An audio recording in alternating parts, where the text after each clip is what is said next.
Premier ministre chef du gouvernement Joseph Dion-Ngouté est à Boya depuis hier, accueil enthousiaste à lui réservé par les populations qui sont disposées à tout faire pour régner l'ordre.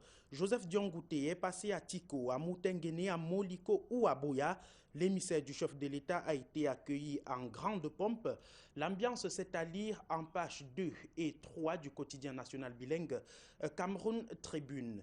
C'est comme une rockstar que Joseph Dion-Ngouté a été accueilli à Boya hier, nous fait savoir le quotidien d'expression anglaise de Guardian Post. Ce matin, Joseph Dion-Ngouté était porteur d'un message du chef de l'État. Il faut dialoguer et l'homme a été escorté sur une longue distance dans un convoi exceptionnel de personnes, signe de leur soif d'enterrer définitivement la hache de guerre. Repère poursuit dans la même lancée pour parler de Joseph Dion-Ngouté comme une colombe, telle des apôtres qui reçoivent l'Esprit Saint. Joseph a été donc porteur d'un grand message hier aux populations de la région du sud-ouest. Après celle du nord-ouest Cameroun, il passera donc une fois de plus 4 jours dans la région du sud-ouest Cameroun. Question de rencontrer différentes parties prenantes. Mais Repère constate surtout ce matin qu'il y a longtemps, aucune autorité n'avait reçu pareil accueil. Repère revient donc sur Joseph Dion-Ngouté, la colombe. La seconde une de Repère ce matin nous parle du football avec les Lions indomptables du Cameroun de football version féminine qui souffre un tout petit peu malgré les presses de nos Lions. Il est fort de constater que jusqu'ici, aucune politique de développement du football féminin n'est mise sur pied pour encourager nos braves Lions indomptables et bien sûr toutes les femmes du Cameroun et filles qui rêvent de jouer au football. Mutation est en kiosque ce matin et en évoquant l'hypothèse d'une sortie de crise, parlant bien sûr de la crise socio-politique qui sévit depuis quelque temps au Cameroun. Il y a d'une part des appels à passer l'éponge en vue de l'apaisement et de la réconciliation nationale. Sur les champs de possibilités, le journal de la rue de l'aéroport donne la parole aux experts sur le sens à donner à la démarche du passage de témoins. Ali également en page 11 du quotidien Mutation ce matin, ce qui est fait au Cameroun et ce qui a été dit du Cameroun, autant pour moi, du côté du Conseil de sécurité des Nations Unies lors de la rencontre informelle. Le quotidien L'Épervier se veut un peu plus explicite à ce sujet ce matin et nous dit que le Conseil de sécurité des Nations Unies félicite le chef de l'État camerounais, le président Paul Biya. Il y a des actions humanitaires qui ont été engagées depuis quelque temps dans les régions du nord-ouest et du sud-ouest Cameroun. Le Conseil de sécurité des Nations Unies salue donc les actions du président Paul Biya, même s'il faut davantage travailler, notamment mettre sur pied des techniques de dialogue, appuyer davantage les populations qui souffrent dans les deux régions du nord-ouest et du sud-ouest Cameroun. Le quotidien de Léopold Clovis Noudjo nous dit ce matin que cela est une honte pour les détracteurs de la République qui n'ont plus que leurs âmes pour pleurer parce qu'ils espéraient donc qu'au sortir de ce conseil informel, les âmes seraient prises par la communauté internationale que non. Sur les pas donc d'une éventuelle réconciliation entre Camerounais, le quotidien Émergence qui est en kiosque ce matin parle du cas Maurice Kamto, le président national du mouvement pour la renaissance du Cameroun. Le quotidien Émergence parle de l'impasse avec un dossier qui casse la tête au président de la République. Paul Biya croyait isoler Maurice Kamto en le faisant embastiller que non. Le journal de Magnus Biaga constate qu'au contraire, le capital sympathie de Maurice Kamto est renforcé. Le quotidien Émergence s'intéresse également ce matin avec l'économie, surtout celle du port autonome de Douala en sa seconde une. Le quotidien nous fait savoir que les caisses du port autonome sont saignées jusqu'ici, un peu plus de 3 milliards de pertes. Allez donc savoir pourquoi en page 3 du quotidien Émergence. On poursuit avec le quotidien Le Jour qui parle également d'économie ce matin avec les tarifs douaniers. Le quotidien de Aman Mana essaye de comprendre la décision signée le 28 avril 2019 par le ministre des Finances, Louis-Paul Motazé, sur les tarifs douaniers au Cameroun. Le Jour présente ce qui change concrètement et la seconde une du quotidien Bleu nous parle cette fois-ci des tout petits du primaire qui rêvent du secondaire. Ils sont de milliers qui toquent aux portes du primaire dans les lycées et collèges au Cameroun. Le quotidien d'Aman Mana est donc allé rencontrer quelques candidats qui sont plutôt optimistes et plutôt très ambitieux car ils espèrent dès septembre prochain être en classe de 6e ou en Form 1, que ce soit pour la version francophone ou alors pour la session anglophone. Nous poursuivons la revue de presse avec le quotidien de l'économie qui parle environnement ce matin avec le déboisement qui pose problème. La préservation de l'environnement reste donc une sérieuse préoccupation. La grande une est consacrée au programme de reboisement qui connaît un très grand retard au Cameroun. Le projet Bon Challenge lancé en 2018 n'a jusqu'ici permis de couvrir que 30 000 hectares de forêt. L'on constate qu'on est encore très loin, mais alors très loin des résultats attendus pour que les 12 millions d'hectares soient couverts d'ici 2030. Une interpellation donc pour les responsables en charge de ce projet pour une meilleure préservation de l'environnement. Retrouvez également en page 3 du quotidien de l'économie ce matin le marketing digital comme une opportunité pour le développement des entreprises et le groupement interpatronal du Cameroun qui a pris sur lui l'initiative de former les différents entrepreneurs. On poursuit en économie avec Essingan qui lui aussi à son pied de une parle du déboisement avec notamment la région du soleil levant. Le journal Essingan va dans la région de l'Est pour constater un recul inquiétant de la forêt de Bétois du fait d'une exploitation illégale et irrationnelle du bois. La disparition du couvert végétal commence à être perçue dans le chef-lieu de la région de l'Est. Il est donc important de prendre des mesures qui s'imposent pour éviter que le reboisement puisse donc prendre du large et que la nature ne soit plus exactement préservée. La une principale de Essingan ce matin nous parle de Louis-Paul Motazé, le ministre des Finances qui est en mode filouterie. Et pourquoi, nous dit Essingan ce matin, le ministre Louis-Paul Motazé a lancé le 13 mai dernier à Yaoundé une nouvelle émission des titres publics sur fond de polémiques relatifs au détournement d'autres fins des financements mobilisés lors de l'emprunt obligataire de novembre 2018.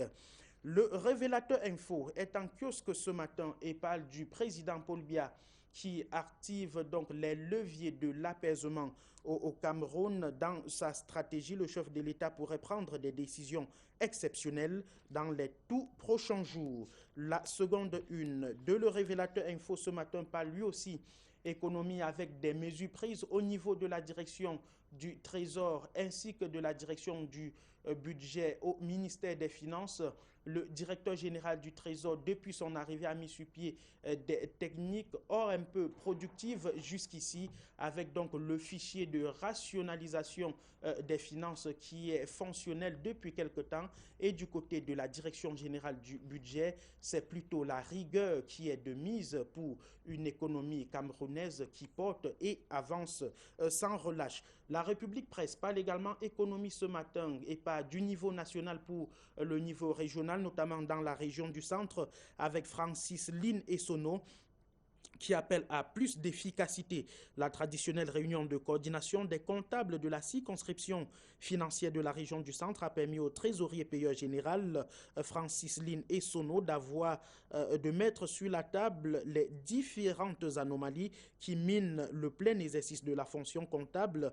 Il a également prescrit une démarche d'optimisation afin de maintenir les comptes de l'État réguliers, sincères, et il a également donné des prescriptions pour une image fidèle du patrimoine et de la situation financière du Cameroun. On poursuit la revue de presse Made in Yaoundé en politique cette fois-ci pour parler du ministre Amadou Ali qui était un peu discret ces derniers temps, mais il est sorti de ses gonds. Oriental Hebdo nous dit ce matin que Amadou Ali n'a jamais trompé et trahi le président de la République Paul Biya, même pas en pensée. Pourquoi l'ex-ministre énumère les complots auxquels il a échappé, notamment ceux du 19 mai 1998, des écoutes téléphoniques de l'incendie de la soute à munitions du quartier général, des cabales organisées par ses camarades du parti, des témoignages donc faits par Amadou Ali dans Oriental Hebdo. L'ex-ministre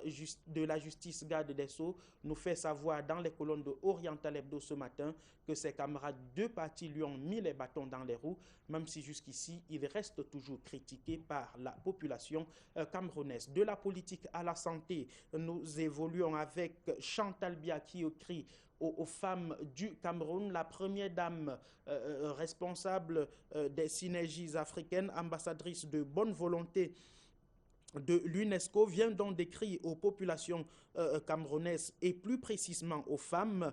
La marraine du Centre hospitalier de recherche et d'application en chirurgie endoscopique et reproduction humaine fait savoir que les questions liées à la santé maternelle la préoccupent au premier rang. Elle décline donc en page 3 de Éco-Santé les différentes mesures qu'elle prendra à côté de celles qui ont déjà été faites pour pouvoir améliorer la santé maternelle au Cameroun et bien sûr en Afrique centrale. La première dame est donc très heureuse de devoir accueillir dans quelques mois seulement un événement international pour donc pallier aux problèmes de la santé maternelle en Afrique et même dans le monde entier en travers donc le CIRCB et bien sûr le CRACER. On termine cette revue de presse avec Notre Santé qui est en kiosque ce matin. Après Éco Santé, on va à Notre Santé qui parle du tabac qui n'est pas une drogue mais un anti-cancer. L'information peut surprendre plus d'un, mais le journal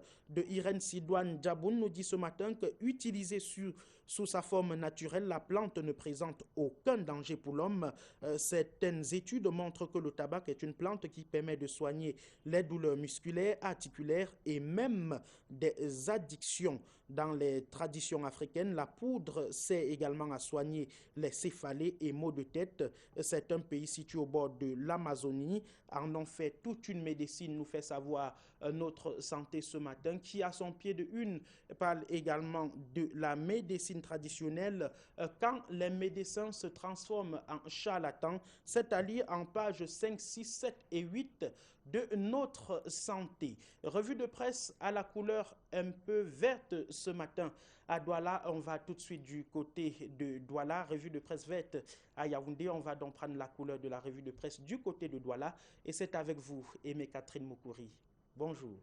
Bonjour Brand Kamgai, bonjour à nos millions de téléspectateurs. La revue de presse s'est colorée de rouge ce matin dans la ville de Douala pour coller à l'expression être rouge de honte, ce qui selon la une de la nouvelle expression collerait avec la diplomatie camerounaise. Le quotidien titre Conseil de sécurité, la honte de la diplomatie camerounaise. La réunion en formule ARIA sur la situation humanitaire au Cameroun qui s'est déroulée lundi au siège des Nations Unies à New York a permis de découvrir, selon le quotidien, les maladresses de ceux qui animent la diplomatie du pays parce que paralysés par la peur d'une intervention humanitaire.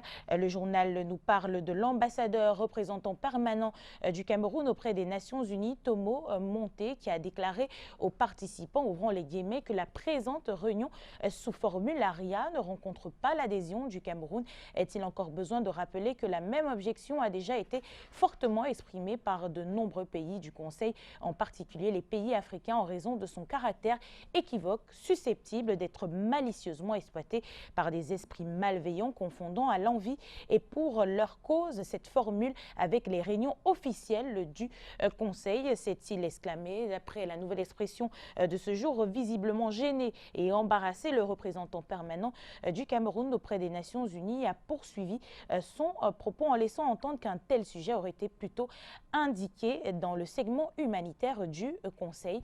La nouvelle expression qui nous présente ce matin aussi les déclarations du secrétaire général adjoint de l'ONU pour les affaires humanitaires, Mark Lowcock, qui a déclaré justement ce lundi qu'un Camerounais sur 6 a besoin d'aide humanitaire, soit près de 4,3 millions de personnes, notamment des enfants et des femmes. La nouvelle expression parle ce jour d'accusation et insulte à l'intelligence justement venant des diplomates camerounais. Parlons encore du représentant permanent du Cameroun à l'ONU, Tomo Monté, qui a fait savoir que certains participants sont venus à la recherche des marchés pour leurs ONG en gonflant à souhait les chiffres des besoins humanitaires. Une insulte à l'intelligence qui laisse songeur, dit la nouvelle expression, et le quotidien Le Messager qui ne partage pas tout à fait cet avis. Nous y reviendrons tout à l'heure. Le temps de faire un arrêt en page 10 de la nouvelle expression pour parler de cette fête à venir, celle du 20 mai, celle de l'unité. Et le journal La Nouvelle Expression nous dit à son oreillette que cette fête est tout simplement abandonnée au RDPC. En ce qui concerne précisément le défilé, les principaux partis politiques de l'opposition, notamment le SDF de Nidjon Froudzi, le MRC de Maurice Kamto, actuellement embastillé, le CPP de Kawala, qui ont souvent rivalisé d'adresse à cette occasion avec le Rassemblement démocratique du peuple camerounais au pouvoir à Yaoundé, ont déjà annoncé leur décision de laisser le parti au pouvoir réaliser seul l'unité nationale dans le contexte où le pays traverse les pires crises qu'il n'a jamais connues du fait même de la gouvernance chaotique de ses dirigeants, dit la nouvelle expression. Une responsable de ce parti assure une chaîne locale qualifiée ce boycott de lâcheté, une réaction qui, selon la nouvelle expression, traduit plutôt le malaise que certains responsables du RDPC ressentent actuellement, parce que le RDPC a beau mobiliser des milliers de fêtards jusque dans les formations politiques de la majorité présidentielle. Ce sera un triomphe sans gloire, affirme la nouvelle expression, à retrouver en kiosque ce matin.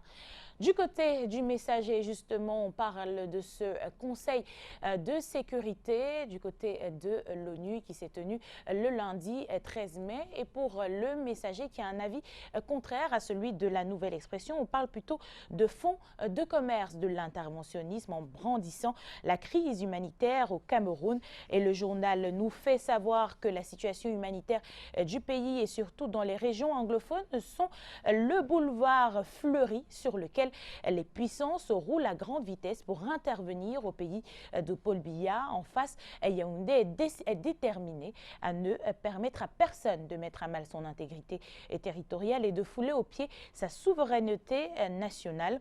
Pour le quotidien Messager, l'unique certitude est que la crise humanitaire devient le moteur de la volonté d'intervenir au Cameroun. Déjà, les Nations Unies sont au cœur de la crise humanitaire dans les deux régions particulièrement troublées du pays. Un article à lire en page 9 du journal Le Messager de ce jour. Le Messager qui s'intéresse à l'éducation ce mercredi et nous parle des examens officiels. On va au cœur des derniers réglages dans certains établissements scolaires dans la ville de Douala. Le journal nous fait savoir que les établissements scolaires privés laïcs redoublent d'efforts pour améliorer leurs résultats cette année.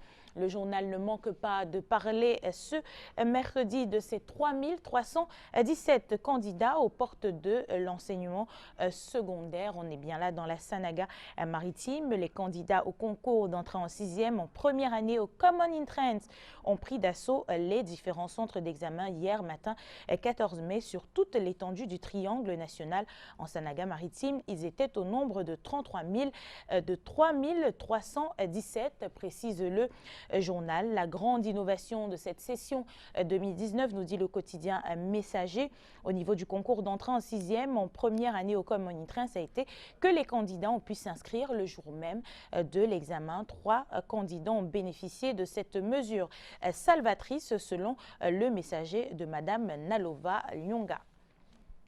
L'œil du Sahel est également à retrouver en kiosque ce mercredi. Le tri-hebdo d'information du Nord Cameroun nous parle d'économie avec les ventes et la production de l'huile qui explose à l'assaut des cotons.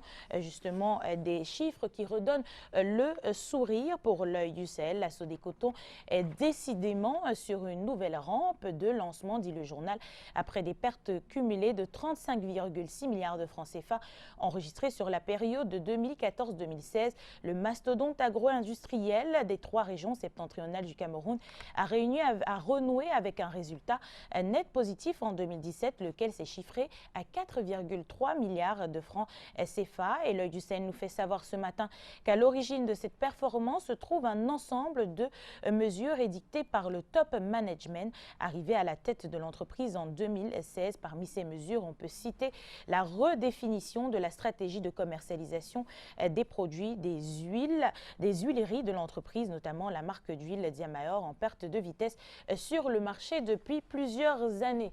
Et à côté de cette bonne nouvelle en économie, plutôt une mauvaise en santé, à retrouver également à la une de l'Œil du Sahel ce jour. On reparle de choléra et l'Œil du Sahel nous propose des chiffres: 692 cas suspects, 77 confirmés, 45 décès. Tel est le bilan au 10 mai 2019 de l'épidémie du choléra qui sévit depuis le 18 mai 2018 dans les régions du Nord. Après une relative accalmie, cette épidémie est réapparue le 27 janvier 2019. Depuis la reprise, les autorités sanitaires de la région ont enregistré 59 cas suspects de maladie et 5 décès. Le taux de létalité, lui, est de 6,5% et 4 districts de santé en épidémie. Il s'agit de Garoua 1, Garoua 2, Ngong et Pitoa. Des informations selon l'Œil du Sahel font état de la survenue de 3 autres cas suspects enregistrés, dont un décès en communauté au centre médical d'arrondissement de Madi-Gring. Une actualité à retrouver à la une de l'Œil du Sahel et en page 11 de ce journal. L'Ouest Écho est également parvenu à la rédaction de Canal 2 International ce mercredi, à la grande une de ce journal, le premier journal national d'information régionale. On parle de cette inédite messe d'action de grâce à Banjoun. Fotso Victor fait grand cordon après un don d'1 milliard de francs CFA à l'Église catholique. C'était à l'occasion de la messe d'action de grâce en reconnaissance des bienfaits du Seigneur à l'endroit du patriarche Victor Fotso, qui a été élevé par la même circonstance au rang de grand condor de l'ordre du mérite camerounais par Jean Kueté, secrétaire général du RDPC et représentant personnel du chef de l'État. À cet événement, une reconnaissance selon West Echo supplémentaire du chef de l'État pour de nombreuses et multiples actions menées par le patriarche dans le domaine des affaires sociales, mais aussi de la paix. Le reportage de cet événement à lire en page 3 de West Echo. West Echo qui nous plonge en société dans la ville de Fumban, précisément au marché central. Le journal nous dit que 200 commerçants sont en grève contre l'administration fiscale. Ces contribuables, pour la plupart, pensent être victimes d'une surenchère des services du centre des impôts du Noun. Le journal nous renvoie au jeudi 9 mai 2019 où des agents du centre des impôts sont instruits de sceller une dizaine de boutiques selon le chef du centre divisionnaire des impôts du Noun, le docteur Serge Aboudé. Ce jour-là, ils auraient scellé un peu plus de boutiques que prévu, d'après les informations recueillies auprès des contribuables par West Echo. Au cours de leur démarche habituelle, il se pourrait que des voix se soient levées pour décrier l'injustice. Plusieurs promoteurs ont d'ailleurs exprimé leur ras-le-bol. D'aucuns déclarent qu'ils ont fait leur déclaration d'impôt et que cela suffirait pour qu'on ne scelle plus leurs établissements. Un tour sur la toile pour être complet dans cette revue de la presse depuis la capitale économique Douala. Info 241 nous conduit en un clic au Gabon et on parle d'actualité politique. Le site internet titre le consensus national au Gabon ou la volonté de l'inaction. Dans une tribune libre que le site donne à lire, l'essayiste gabonais Marc V revient sur l'idée soulevée par l'un des vice-présidents de l'Union nationale pour offrir un nouvel horizon politique au Gabon. L'auteur tient à battre en brèche les idées qui, selon lui, anesthésient les esprits. Il appelle à une démarche stratégique et collective pour lutter contre un régime qui qualifie de dictatorial. Info 241 évoque également le scandale touchant les fonctionnaires de l'État au Gabon après l'affaire de ces 353 conteneurs dérobés à la justice. Voilà que plusieurs fonctionnaires auraient bradé le patrimoine de l'État dans plusieurs quartiers de Libreville, nous renseigne Info 241, une sordide affaire de corruption qui a été mise à nu lors d'une récente rencontre interministérielle. Avec Abidjan.net, on va en Côte d'Ivoire et là-bas, on s'intéresse à cette grève dans l'enseignement général. Le site titre sur l'année scolaire réaménagée pour juguler les conséquences de cette dernière. La ministre de l'Éducation nationale, que l'on voit à l'image de l'enseignement technique et de la formation professionnelle, a animé ce lundi une rencontre relative à la reprise de la grève par la coalition des syndicats du secteur éducation-formation de Côte d'Ivoire. Nous ouvrons une autre fenêtre pour retrouver chez le site Africa News, pour ce dernier, les nouvelles. C'est en RDC où Félix Tshisekedi a annoncé la reprise de la coopération militaire avec la Belgique après avoir confirmé le réchauffement des relations de son pays avec un autre partenaire important, le Rwanda. Dans son propre communiqué, la Belgique indique qu'un échange d'ambassadeurs pourrait intervenir très prochainement.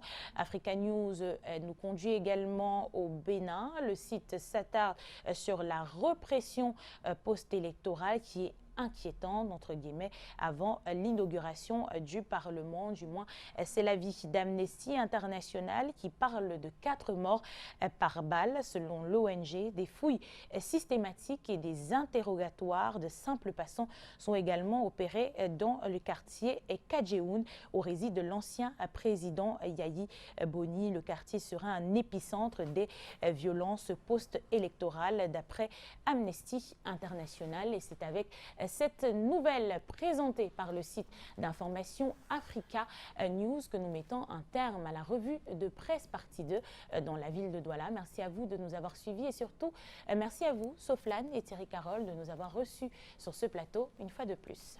Merci. Et bien, Catherine Moukouri, ne partez pas comme ça, puisque nous allons vous proposer le visage du jour. Et c'est le visage d'une jeune femme que vous connaissez très bien. Elle s'appelle Ernestine Madjabo.